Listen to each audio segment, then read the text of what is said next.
मुझे होठों से लगा लो मेरे श्याम, बनूं मैं तेरी बांसुरिया।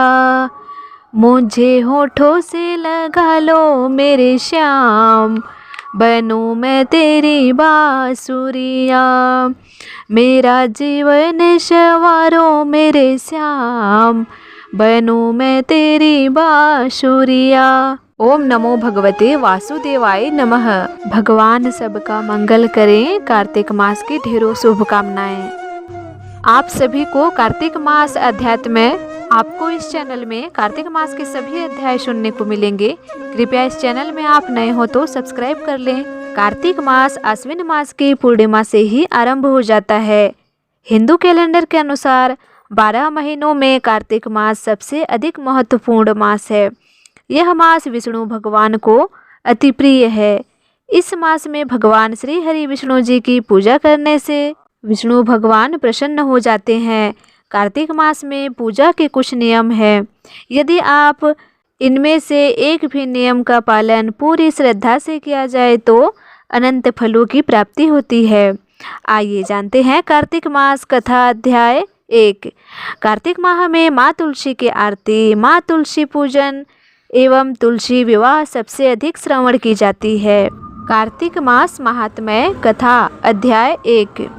नैमिषा अरण्य तीर्थ में श्री सूत जी ने 88,000 सनकादि ऋषियों से कहा, अब मैं आपको कार्तिक मास की कथा विस्तार पूर्वक सुनाता हूँ, जिसका श्रवण करने से मनुष्य के सभी पाप नष्ट हो जाते हैं और अंत समय में वैकुंठ धाम की प्राप्ति होती है। सूत जी ने कहा, श्री कृष्ण जी से अनुमति लेकर देवर्षि नारद के चले जाने के पश्चात सत्यभामा प्रसन्न होकर भगवान कृष्ण से बोली, हे प्रभु, मैं धन्य हुई, मेरा जन्म सफल हुआ। मुझ जैसी त्रैलोक्य सुंदरी के जन्मदाता भी धन्य हैं, जो आपकी 16,000 स्त्रियों के बीच में आपकी परम प्यारी पत्नी बनी। मैंने आपके साथ नारद जी को वह कल्प वृक्ष आदि पुरुष विधि पूर्वक दान में दिया, परंतु वही कल्प वृक्ष मेरे घर लहराया करता है। यह बात मृत्युलोक में किसी स्त्री को ज्ञात नहीं है। हे त्रिलोकीनाथ, मैं आपसे कुछ पूछने की इच्छुक हूँ। आप मुझे कृपया कार्तिक महात्म्य की कथा विस्तार पूर्वक सुनाइए, जिसको सुनकर मेरा हित हो और जिसके करने के कल्प पर्यंत भी आप मुझसे विमुख ना हो। सूत जी आगे बोले, सत्यभामा के ऐसे वचन सुनकर श्री कृष्ण ने हंसते हुए सत्यभामा का हाथ पकड़ा और अपने सेवकों को वहीं रुकने के लिए कहकर विलास युक्त अपनी पत्नी को कल्पवृक्ष के नीचे ले गए। फिर हंसकर बोले, हे प्रिय, 16,000 रानियों में से तुम मुझे प्राणों के समान प्यारी हो। तुम्हारे लिए मैंने इंद्र एवं देवताओं से विरोध किया था। हे कांते, जो बात तुमने मुझसे पूछी है उसे सुनो। एक दिन मैंने श्री कृष्ण तुम्हारी सत्यभामा इच्छा पूर्ति के लिए गरुड़ पर सवार होकर इंद्रलोक जाकर कल्प वृक्ष मांगा। इंद्र द्वारा मना किए जाने पर भी इंद्र एवं गरुड़ में घोर संग्राम हुआ और गौलोक में भी गरुड़ जी गौओं से युद्ध किया। गरुड़ की चोंच की चोट से उनके कान एवं पूंछ कटकर गिरने लगे, जिससे 3 वस्तुएं उत्पन्न हुई। कान से तंबाकू, पूंछ से गोभी और रक्त से मेहंदी बनी। इन तीनों का प्रयोग करने वाले को मोक्ष नहीं मिलता। तब गौओं ने भी क्रोधित होकर गरुड़ पर वार किया, जिससे उनके 3 पंख टूटकर गिर गए। इनके पहले पंख से नीलकंठ, दूसरे से मोर और तीसरे से चकवा चकवी उत्पन्न हुए। हे प्रिय, इन तीनों का दर्शन करने मात्र से ही शुभ फल प्राप्त हो जाता है। यह सुनकर सत्यभामा ने कहा, हे प्रभु, कृपया मुझे मेरे पूर्व जन्मों के विषय में बताइए कि मैंने पूर्व जन्म में कौन कौन से दान, व्रत व जप नहीं किए हैं। मेरा स्वभाव कैसा था, मेरे जन्मदाता कौन थे और मुझे मृत्युलोक में जन्म क्यों लेना पड़ा।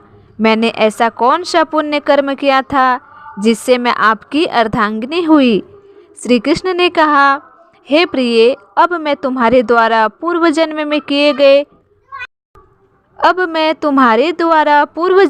किए गए पुण्य कर्मों को विस्तार पूर्वक कहता हूँ, उसे सुनो।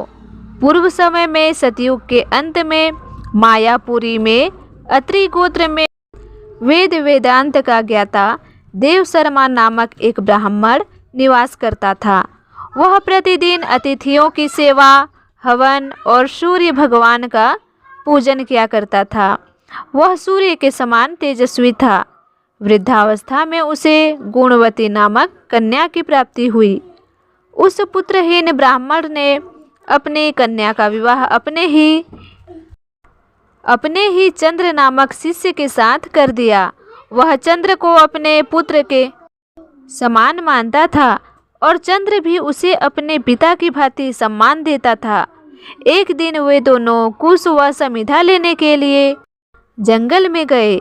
जब वे हिमालय की तलहटी में भ्रमण कर रहे थे, तब उन्हें एक राक्षस आता हुआ दिखाई दिया। उस राक्षस को देखकर भय के कारण उनके अंग शिथिल हो गए और वे वहां से भागने में भी असमर्थ हो गए। तब उस काल के समान राक्षस ने उन दोनों को मार डाला। चूँकि वे धर्मात्मा थे, इसीलिए मेरे पार्षद उन्हें मेरे बैकुंठ धाम में मेरे पास ही ले आए। उन दोनों द्वारा आजीवन सूर्य भगवान की पूजा किए जाने के कारण मैं दोनों पर अति प्रसन्न हुआ। गणेश जी, शिव जी, सूर्य व देवी, इन सभी की पूजा करने वाले मनुष्य को स्वर्ग की प्राप्ति होती है। मैं एक होता हुआ भी काल और कर्मों के भेद से 5 प्रकार का होता हूँ। जैसे एक देवदत्त, पिता, भ्राता आदि नामों से पुकारा जाता है। जब वे दोनों विमान पर आरूढ़ होकर सूर्य के समान तेजस्वी रूपमान चंदन की माला धारण किए हुए मेरे भवन में आए, तो वे दिव्य भोगों को भोगने लगे। आपको वीडियो अच्छी लगती है तो वीडियो को लाइक करें और चैनल में आप नए हो तो सब्सक्राइब जरूर करें। मेरे चैनल को ज़्यादा से ज़्यादा सपोर्ट करें, लाइक करें, शेयर करें।